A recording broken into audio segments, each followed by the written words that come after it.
Father Rod, you mention the second stage of life.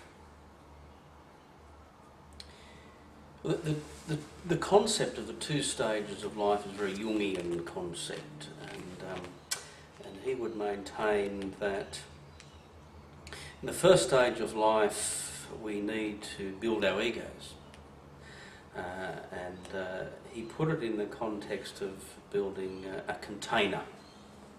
And so we spend that first part of our life building up our identities, building up our egos in that good sense of the word, building up who we are and how we relate, and that often expresses itself in terms of pursuing a career, having a family, acquiring some material things that all go to make up who we perceive that we are.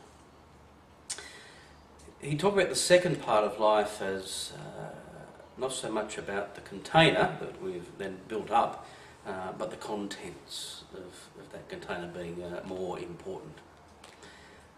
The difficult thing is the transition between the first half and the second half. And to make that transition requires some form of pain. Like any form of growth. I guess I have to come from a male perspective, because that's my only perspective, and it's been said for women that transition will often come much earlier than for men, and that'll come through childbirth. That when a woman has a child, she really has to almost die to herself and live for the child.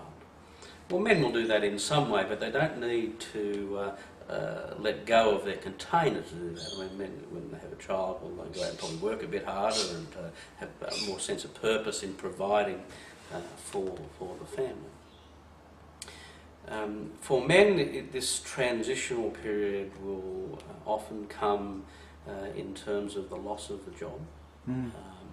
Or the loss of ambition, where at some stage we start to realise that we're not going to be the managing director anymore. Some younger men are starting to get those jobs, and it becomes quite a crisis point for me. The well-known midlife crisis stuff is all about generally trying to maintain the container. So we'll go out and buy the sports car and that sort of thing. It's all about trying to prop it up as it's starting to crumble away.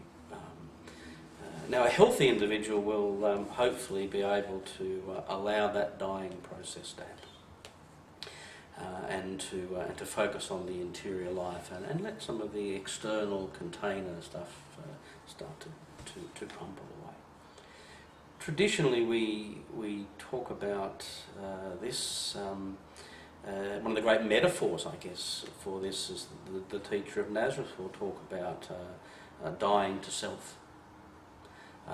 This process of death and resurrection, and to move from the first stage to the second stage of life is that very process. We have to allow the container stuff to die, so the contents can start to take on. It's interesting for me. I'm about to become a grandfather, and I guess that's another part of that entering the second stage of life thing. Some of the great classical myths are about the son pursuing the father, only to kill the father. And that's about the son trying to build the container to become the father himself, but the father has to die for the son to do that. But when the father dies himself, he is then able to become the grandfather. And so entering that second stage of life for me, I think, is very much about becoming allowing my son to become the father. And then finding what the grandfather is, and the grandfather, of course, is more about the contents than the container.